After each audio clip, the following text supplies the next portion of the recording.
This video is brought to you by Recurrent, an essential EV tool that gives free access to TFL EV viewers in the US. With Recurrent, EV shoppers can check range and battery info on used cars. EV owners can connect to compare their range and battery health to similar vehicles. And EV sellers can use Recurrent to get more money for their sales. With Recurrent, we can find, drive, and sell electric cars positively. Click on the link in the description below to get free access to Recurrent's amazing EV tools. The European mind simply cannot comprehend the insanity that is the 2025 Cadillac Escalade IQ.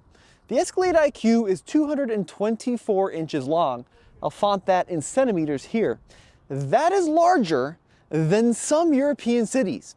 Because the Escalade IQ weighs over 3,500 kilograms, we're talking well over 8,000 pounds here in the US, that means that from the bit of research I've done, you need a special driver's license to operate this car in Germany. It has 460 miles of range, that's 740 kilometers. It is truly insane, some of the specs surrounding this Escalade. But in today's video, I'm going to show you why it's also the best Cadillac they currently make. This Escalade IQ is truly opulent. It's ridiculous. It's over the top. Those right there are 24-inch wheels. If I recall correctly, Cadillac pioneered the 20-inch wheels on the second-gen Escalade, and now we're into the 24-inch territory. This grille comes up to basically my neck height, at least the top of the belt line does, and I am 6 feet tall. You know how many nations would simply outlaw this thing for being a hazard to pedestrians?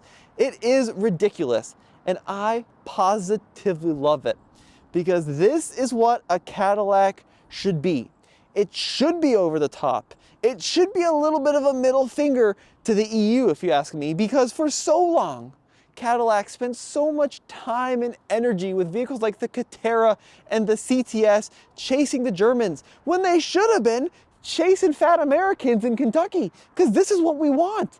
This thing is phenomenal. So let's get into it. Now, the design of this Escalade IQ is a little different than the standard Escalade. Obviously, a lot less frontal grille area, but it has a unique personality and a very unique look with elements of this front end and grille that light up at night. These insane headlights that look like skyscrapers cascading down the front of the car. And then as we make our way along the side, we've got these ridiculous side marker repeaters. The insane height that means I can't park this thing in some garages here in San Francisco where Cadillac has flown me out to check out the Escalade IQ. And this isn't even the largest Escalade. There is a bigger IQ coming with an extended wheelbase.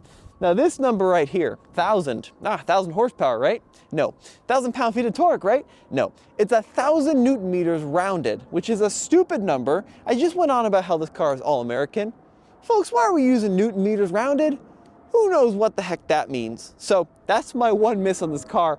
But the look of it is pretty distinctive with these little mini upper tail lights, the bigger bottom tail lights. It's just so imposing.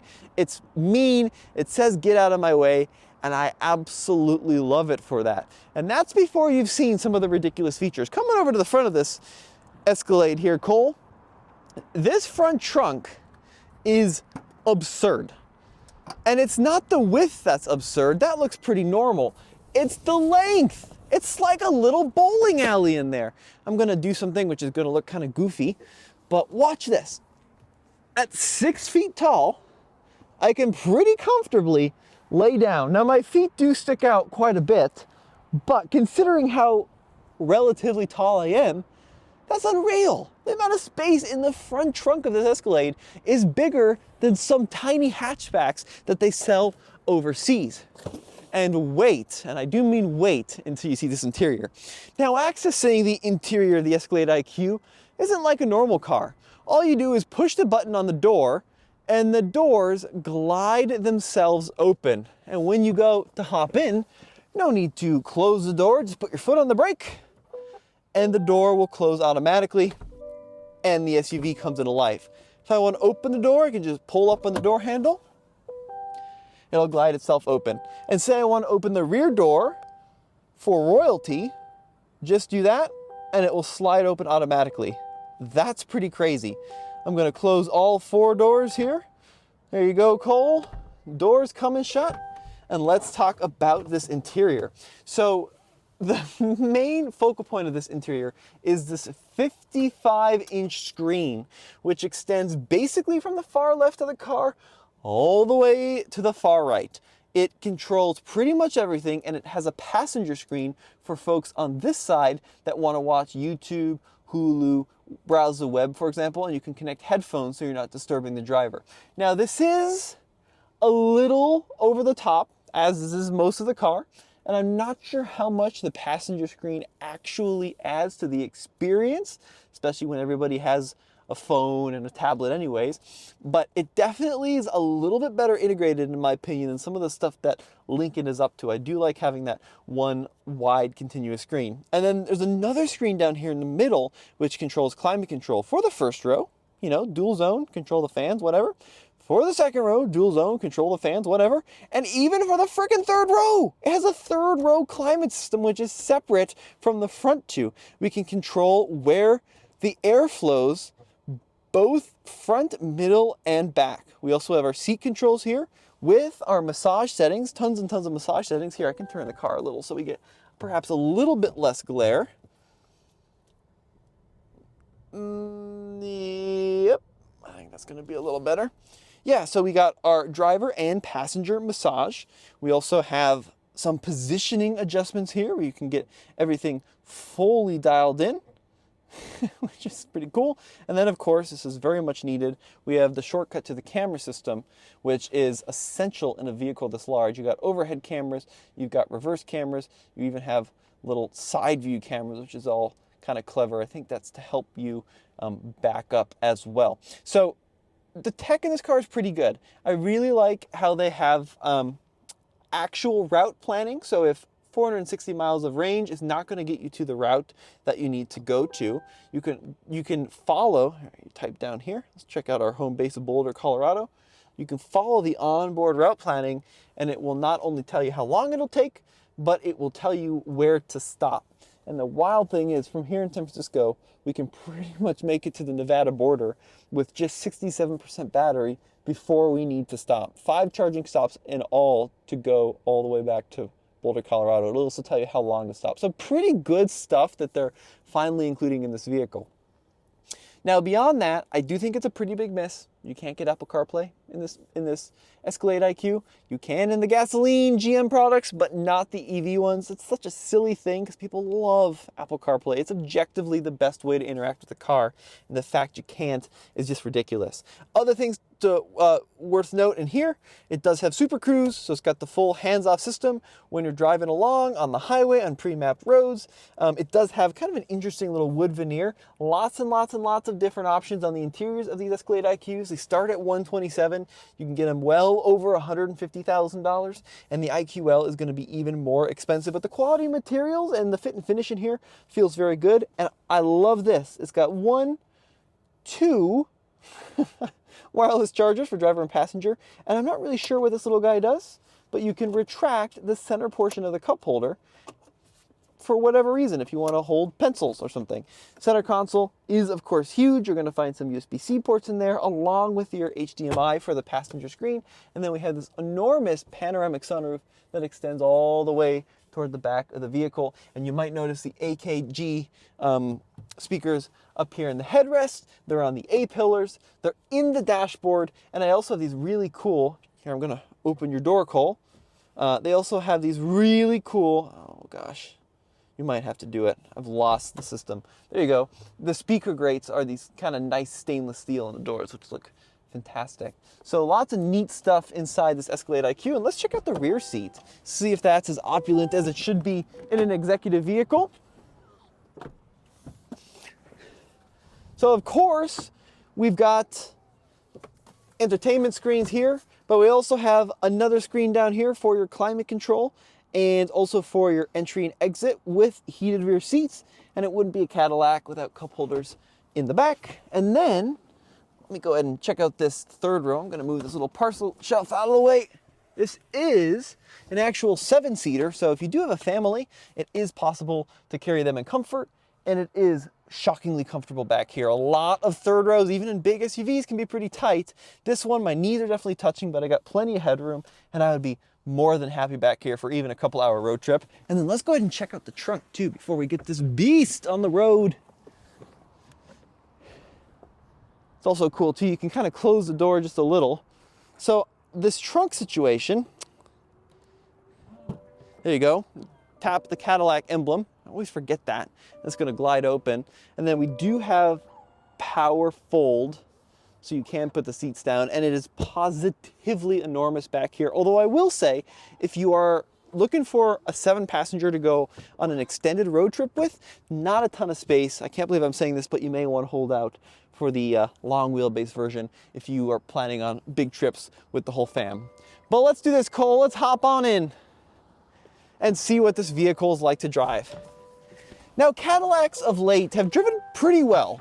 So in the 40s, 50s, and 60s, they were all about comfort and quietness, and they didn't care at all about words such as handling or cornering or staying on the road at all. But then, of course, in the 90s and the 2000s, Cadillacs started chasing the Europeans, and they got pretty stiff and just kind of unsorted, in my opinion, like some of the early CTSs, except for the Vs. Certainly the DTSs and the STSs, they were eh. And then in the later 2010s, they got good again, but they lost some of that kind of opulent charm that the really old ones had. And this car has brought that back. This absolute whale of a Cadillac is so comfy. I like that it's not trying to be sporty. There is like a V button here on the steering wheel. I guess if you want to go fast and engage some of that 750 horsepower to do 0 to 60 in under 5 seconds. But for everyday cruising, it's a boat. It's a boat. And so many journalists, especially overseas, are like, that handles badly. Yeah, it probably does. It weighs 8,000 pounds. But the point is, for everyday cruising around in traffic, why do I want my car to handle well in the first place? All I do, especially in big cities like San Francisco, is sit behind Teslas who are constantly texting. So I want to be comfortable and I want it to be quiet. Now, if you do need to accelerate, yeah, it goes quite well. It really zooms amazingly for a car that weighs as much as a city block. And it's pretty easy to drive. Now, the sight lines, I'm not going to pretend are very good. It's kind of tough to drive in downtown San Francisco. It's just a lot of vehicle to maneuver around. It does have 4-wheel steering, which greatly helps the turning radius and has such a positive impact as to how you can maneuver this machine. But it still is an Escalade. There's no getting around that.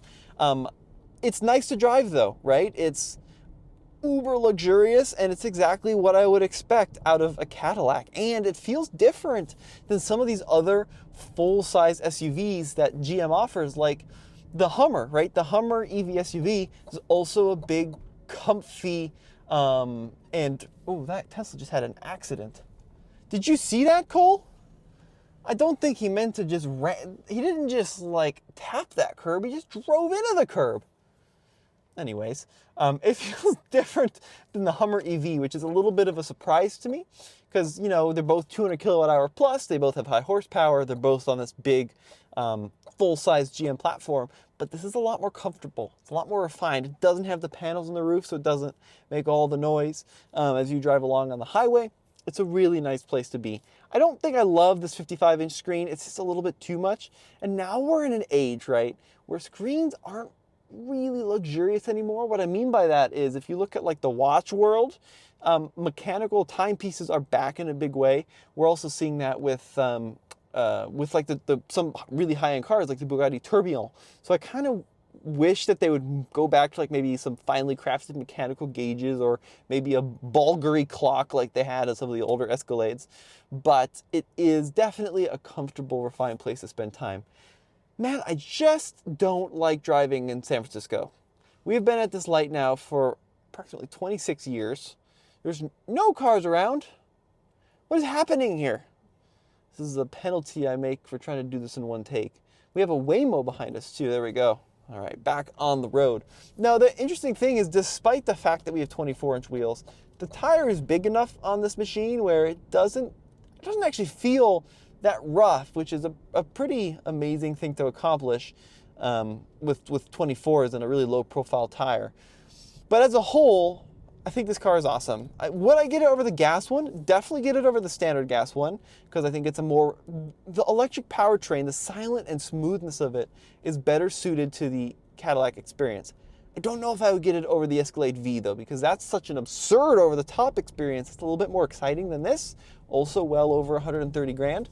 But as a whole, I think Cadillac has done some really cool stuff with this Escalade IQ. Folks, let me know what you think in the comments section below. If you are interested in more Escalade IQ coverage, we can certainly do that. This vehicle also tows a lot, so I'd like to get it to Colorado and put it through the Ike Gauntlet. But as always, it's been Tommy behind the camera, Cole, and we'll see you in the next video.